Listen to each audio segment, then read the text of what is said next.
What's up fam, my name is Tech and welcome to my Mass Effect 3 multiplayer guide for the Drell Vanguard. For this guide, I'll be starting by going over the racial passives and then the active abilities. Following that, I'll give you a build you can try to start off with the class. And as always, links to useful information will be in the description. So what's the Drell Vanguard good for? All Drell classes are intended to be hit and run specialists. To that end, they have increased mobility in the form of movement speed perks and acrobatic dodges. And they have all the other standard mobility. Their increased mobility comes at the cost of durability though, as they have average health at only 250 barrier by default, and its two passive trees come with a bit more spice than the base human classes. Drell Assassin can be spec'd for 15% more power damage or 5% more weapon damage than Alliance trading should you choose to max it. And Fitness can not only give more bonus health and barrier than the human fitness tree, but it also gives 20% movement speed.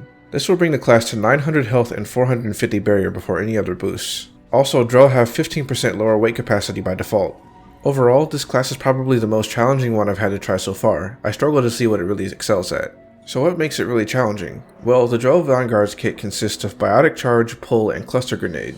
The combination of these abilities are a case of something that seems okay on paper, but in practice are very awkward to use together. In theory, you'd want to use Pull to prime targets and then use either Charge or Cluster Grenade to detonate the targets. Where this falls apart is that Pull only primes targets that can be lifted, which means it cannot prime targets with shields, barriers, or armor. It only works on red bars. Because of this and the fact that Charge and Cluster Grenade are also mostly effective against red bars, this class struggles to damage anything other than literally the weakest enemies in the game. Even if you choose to ignore Pull and focus on Charge and Cluster Grenade, the two don't complement super well.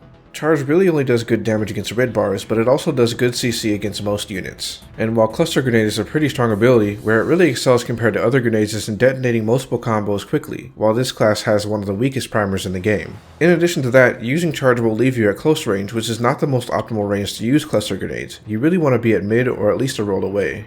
In addition to awkward ability synergy, Drell have one of the lowest maximum barriers of all classes, which makes them very squishy for a class that's meant to charge enemies. And with the lowest max barrier, they get the least value out of Charge's barrier restoration. I won't leave this on all negatives though. Perhaps the greatest strength of this class is that it's one of, if not the most mobile classes in the game. With the class's 20% movement speed bonus and the ability to charge, you're able to move circles around many units. This strength can be further increased by using the movement speed armor bonus. So what does this mean for the build? I found that skipping Pull and focusing on Charge and Grenades is the best option. I also found an old Reddit post that recommended this and the Grawl Spike Thrower to try with it. For the build, max out Charge. I would say rank 4 and 5 are preference. I like Radius for the extra CC since you're squishy. But definitely take Barrier at rank 6 since you need the extra barrier. Then max out Cluster Grenade as well. The perks here are also mostly preference. The only one that isn't preference is Max Grenades. This class doesn't have anything that would give you extra damage from damage combo, and you'll need all the grenades you can get.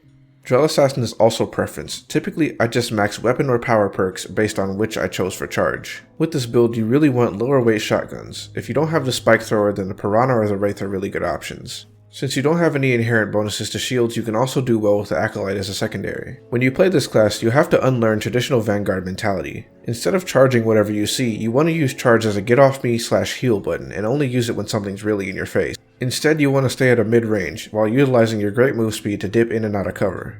I've recently learned that the Grawl Spike Thrower has an interesting interaction with Charge. If used while charging it, it will shoot on activation and then continue charging through the animation, which you can shoot again at the end.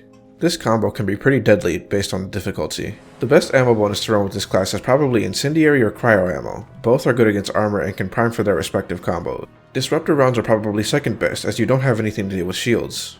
The reason I don't add warp rounds is that you don't have any biotic effects that you can get the bonus damage off of, and Biotic Charge and Cluster Grenade inherently do a bit more damage to barriers. Typically, here's where I'd say which faction I think this class is best against. But to be honest, I just have to go with Reapers by default. All the other factions have major things you'd struggle with, and Reapers are the only factions with barely any shields.